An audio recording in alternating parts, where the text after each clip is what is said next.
साहब ज़रा सवाल हमारा ये था आपसे कि हम लोग या दूसरे दिगर लोग कहते हैं कि पर्दा किया जाए, औरतों को पर्दे के दायरे में रखा जाए, लेकिन आए दिन ये बात आ रही है, देखने को भी ये बात मिल रही है और हादसात भी हो रहे हैं कि पर्दे के बावजूद भी औरतें जिनसी तशद्दुद की शिकार हो रही हैं, उनके साथ हादसात हो ही जा रहे हैं। तो हमें ये लगना चाहिए कि पर्दे का फिर कोई फ़ायदा नहीं है। ज़रा हमें इसका जवाब। तो मुफ्ती साहब, बुनियादी तौर पर जो अरशद नदवी ने जो सवाल उठाया, जो आपसे पूछा गया, इसकी वजाहत मैं भी चाहता हूँ, क्योंकि मैंने आज ही जो है डिबेट देखा, बरकत तिरंगा टीवी में डिबेट आता है। तो बुनियादी तौर पर ये है कि पर्दा हम बात करते हैं और घूंघट के भी बारे में बात करते हैं, इस पर भी बात होनी चाहिए, क्योंकि मुस्लिम सोसाइटी में भी कहीं ना कहीं घूंघट का भी रिवाज है।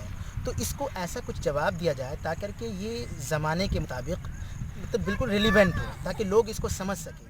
आज बिस्मिल्लाहिर्रहमानिर्रहीम। देखिए, मैं दो तीन चीज़ें यहाँ पे क्लियर करना चाहूँगा।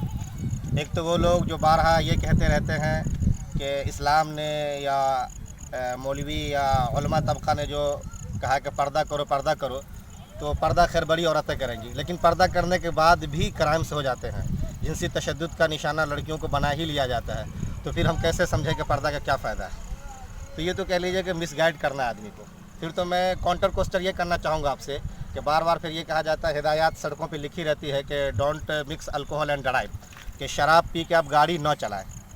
तो बहुत से ऐसे लोग वहाँ पे होते हैं जो शराब कभी नहीं पीते और फिर भी उनसे हादसा हो जाता है। तो हम फिर क्या कहें कि भाई कि बिला शराब के हादसा हो गया, इसलिए फिर ये तख्ती लगाने की ज़रूरत ही नहीं है कि तुम शराब पी करके गाड़ी न चलाओ, इसको लगाने का फिर क्या फ़ायदा।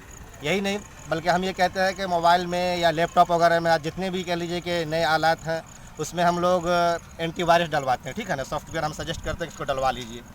अब एंटीवायरस डालने के बावजूद भी फाइल करप्ट कर जाता है, तो हम फिर ये कहते हैं कि भाई फिर एंटीवायरस डलवाने का फ़ायदा क्या है, इसको हटा दो फिर। हालांकि ऐसा तो नहीं होता है। तो हर चीज़ का अपना कह लीजिए कि एक साइड जो उसका अपना बाय प्रोडक्ट होता है, ज़िमनी तौर पे उसके क्या फ़ायदे या क्या नुकसान है, उससे आप उसको सोचिए, ना कि ये कहते हैं कि भाई इसके होने के बावजूद ये हो जाता है तो इसका फ़ायदा क्या। तो फिर तो आप टैली करके देख लें कि शराब की हवा तख्तियाँ फिर क्यों लगाते हैं आप हिदायत के नामे से, या फिर जो मैंने एंटीवायरस की मिसाल आपको दी है। एक चीज़ तो ये।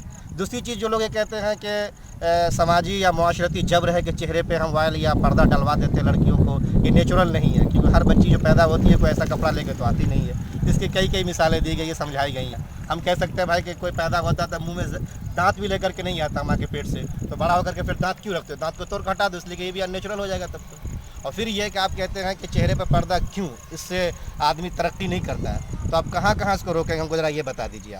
आप ऑपरेशन थिएटर में जाते हैं, नर्स जो होती है, डॉक्टर्स जो होते हैं वहाँ पर, और भी जो उनके असिस्टेंट होते हैं, सब सर पे, मर्द तक जो होते हैं वो भी सर पे बेचारे कपड़े लगाए होते हैं, चेहरे पे कह लीजिए कि मास्क लगा होते हैं, हाथ में दस्ताना होता है, और फिर वो जाकर के अपना सर्जरी का पूरा जो प्रोसेस होता है उसको अमल में लाते हैं वो। तो आप जब चेहरे पे कह लीजिए कि भाई नकाब क्यों लगाते हो, मास्क क्यों लगाते हो, इसको हटा दिया जाए, तो क्या आप उनसे भी हटवाएंगे? नहीं हटवाएंगे ना। वहाँ पे वो सब कुछ करके बेहतर तरीके से अपना काम अंजाम दे लेता है ये। तो अगर मुस्लिम खातून अपनी राइट ऑफ चॉइस कह लीजिए या फ्रीडम ऑफ चॉइस जिसे कह लीजिए आप, उसके लिहाज से अगर वो सारी चीज़ें कर रही है, तो फिर पेट में मरोड़ क्यों किसी को उठता है, हमको ये समझ में नहीं आता है। आप इन सब चीज़ों को सही तरीके से हमें जस्टिफाई करके बता दीजिए, तो फिर कोई मौलवी इस पर सोच सकता है, आपसे कुछ कह सकता है।